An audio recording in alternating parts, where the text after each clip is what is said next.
दोस्त हर्ष, मोहित और विवेक राजस्थान के एक छोटे से गांव आए थे। वो लोग अपने काम के सिलसिले से यहाँ आए थे, अपने कारोबार के लिए यहाँ फैक्ट्री डालना चाहते थे, क्योंकि उस गांव में जमीन और मजदूर दोनों ही बहुत सस्ते थे। उस गांव में विवेक ने होटल सोलफुल में रुकने का इंतजाम किया था। होटल सोलफुल एक छोटा सा होटल था, कोई आलीशान पैलेस नहीं था। उसमें ईंट से बनी एक इमारत थी और नीचे खाने का बना एक वेज रेस्टोरेंट में भी टेबल और दरवाजों पर धूल लगी हुई थी, जैसे वहाँ का चूल्हा सालों से जला ही नहीं था। जैसे ही वो लोग होटल पहुँचे तो उन्होंने देखा कोई स्टाफ ही नहीं था, बस वॉचमैन के नाम पर एक बूढ़े से चाचा बैठे थे जो अपनी बीड़ी पी रहे थे। हर्ष और मोहित दोनों ही विवेक को डांटने लगे, क्योंकि होटल बुक करने की जिम्मेदारी विवेक की थी और वो होटल बिल्कुल वीरान लग रहा था।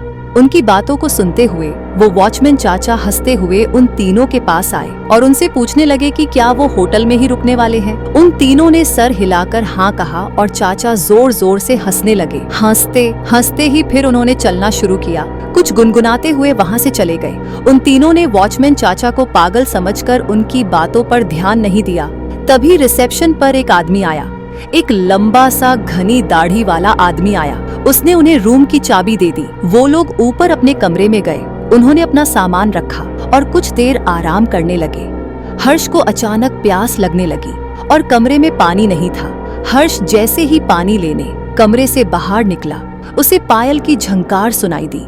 ऐसी आवाज जैसे कोई पायल पहने भाग रहा हो। हर्ष डर गया। उसको ये बात बेहद अजीब लगी, क्योंकि उसको होटल में कोई और नजर नहीं आ रहा था।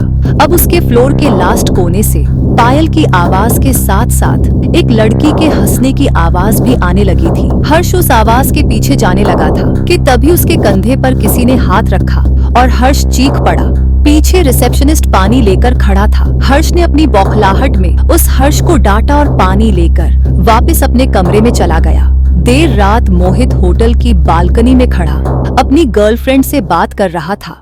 उस बालकनी से हाईवे का रास्ता साफ दिखाई देता था। अचानक उस रास्ते पर एक एक्सीडेंट होता हुआ दिखा। मोहित चौंक गया और वो जैसे ही नीचे दौड़ लगाने के लिए मुड़ा तो उसके पीछे सफेद कपड़ों में एक बूढ़ा आदमी खड़ा था। उस आदमी की लंबी सी सफेद दाढ़ी और चेहरे पर ढेर सारी झुर्रियां थी। मोहित उस आदमी को देखकर घबरा गया था, क्योंकि वो आदमी सिर्फ हाईवे की तरफ देखकर मुस्कुरा रहा था और उसने मोहित को देखा और उसने हंसना बंद कर दिया। वो आदमी जैसे ही मोहित की ओर चला, मोहित डर कर अपने कमरे में आ गया। कमरे में आकर जब मोहित ने खिड़की से जब हाईवे पर देखा तो वहाँ कोई एक्सीडेंट नहीं हुआ था। अगले दिन तीनों फैक्ट्री की साइट देखने निकले, लेकिन गाड़ी शुरू होकर थोड़ा आगे ही बढ़ी थी, तभी बंद हो गई। साइट पर जाने के लिए कोई बस या सवारी भी नहीं थी। तो उन तीनों ने रिसेप्शनिस्ट को कॉल करके पूछा, तो उसके कहने पर एक मैकेनिक को बुलाया। 3 घंटे बाद जब मैकेनिक आया तो उसने गाड़ी को थोड़ी देर तक देखने के बाद बोला कि गाड़ी को वर्कशॉप पर ले जाना पड़ेगा। वो तीनों मैकेनिक के साथ ही उसकी गाड़ी में चले गए और साइट पर उतर गए। साइट देखते देखते शाम हो गई थी। उनको मैकेनिक का कॉल आया कि उनकी गाड़ी पूरी तरह से बिगड़ चुकी है और वो कब तक बनेगी कहा नहीं जा सकता। अब उन्होंने वापस जाने के लिए एक ट्रक वाले से बात की और उस ट्रक वाले को होटल पर खाना खाने का लालच दिया। लेकिन जब उन्होंने उस ट्रक वाले के सामने होटल सोलफुल का नाम लिया, तब वो ट्रक वाला बेहद घबरा गया। उस ट्रक वाले ने उन्हें बताया कि उस होटल में भूतों का बसेरा है। उसने कहा कि होटल सोलफुल एक कब्रिस्तान के ऊपर बनाया गया था। एक नहीं बल्कि 100 से भी ज्यादा भूत वहाँ रहते हैं और इसलिए वहाँ कोई भी नहीं जाता। हर्ष और मोहित के साथ हुए हादसों ने उन्हें सोचने पर मजबूर तो किया, पर विवेक भूत प्रेत जैसी चीजों को नहीं मानता था। उसने ये बात रफा दफा कर दी और ट्रक ड्राइवर से कहा कि वो उन्हें होटल से थोड़ा दूर ही उतार दे। बहुत मनाने के बाद वो ट्रक वाला मान गया और वो तीनों जैसे तैसे होटल पहुँचे। देर रात हो चुकी थी और तीनों कमरे में आराम कर रहे थे। विवेक भी लेटे लेटे अपने फोन से खींची फोटो देख रहा था, लेकिन अचानक वो उठकर बैठ गया।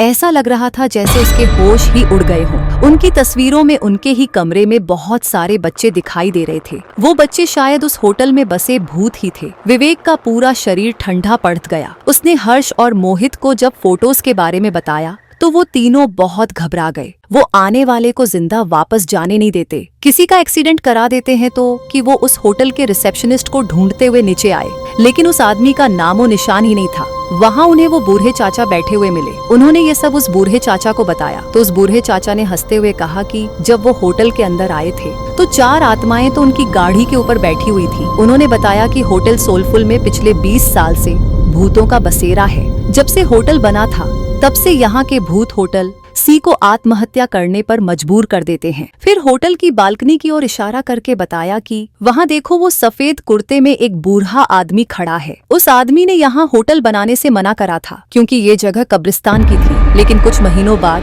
होटल के सामने वाली रोड पर एक्सीडेंट से उस आदमी की मौत हो गई थी और आखिर में उसने बताया कि उनकी गाड़ी ठीक नहीं होने वाली। वो गाड़ी अपने साथ कई साये ले गई थी। होटल में रहने वाले उन बच्चों की आत्माओं को वो गाड़ी पसंद आ गई थी और शायद इसीलिए वो तीनों अभी तक जिंदा भी थे। उस बूढ़े आदमी ने उन तीनों से अपनी जान बचाकर भागने को कहा। ये सब बातें सुनकर उन तीनों के पसीने छूट गए। उन्होंने फैसला किया कि वो तीनों अभी के अभी इस होटल से निकल जाएंगे। वो तीनों अपना सामान लेकर निकल ही रहे थे कि तभी उन्हें वो रिसेप्शनिस्ट मिला। वो तीनों उसे धक्का मार के वहाँ से तेजी से भागे। हाईवे पर आकर वो तीनों जा रही गाड़ियों से लिफ्ट मांगने लगे, लेकिन कोई गाड़ी रुकने का नाम ही नहीं ले रही थी। तभी वो रिसेप्शनिस्ट भागते हुए उनके पास आया और उनसे पूछा कि वो लोग भाग क्यों रहे थे। रिसेप्शनिस्ट उन्हें वापस होटल में आने के लिए कहने लगा और अचानक से हवा के झोंके से उसका मफलर उड़ गया और उन तीनों को उसके गले में फांसी के फंदे का निशान दिखाई दिया। उन तीनों के पैरों तले जमीन खिसक गई थी। वो समझ गए थे कि यहाँ सभी मर चुके हैं और कोई भी जिंदा नहीं है। तीनों डर के मारे हाईवे के रास्ते पर भागने लगे। भागते भागते जब कुछ दूर पहुँच गए तो उन्होंने पीछे मुड़कर देखा हवा में कई भूत उस होटल के चक्कर लगा रहे थे और बाहर खड़े वो रिसेप्शनिस्ट और बूढ़ा आदमी उन्हें देखकर अजीब तरह मुस्कुरा रहे थे। उस होटल के बारे में बात करने से वो तीनों आज भी घबराते हैं। उनकी जान तो बच गई थी पर जिंदगी भर के लिए उनके मन में डर बैठ गया था।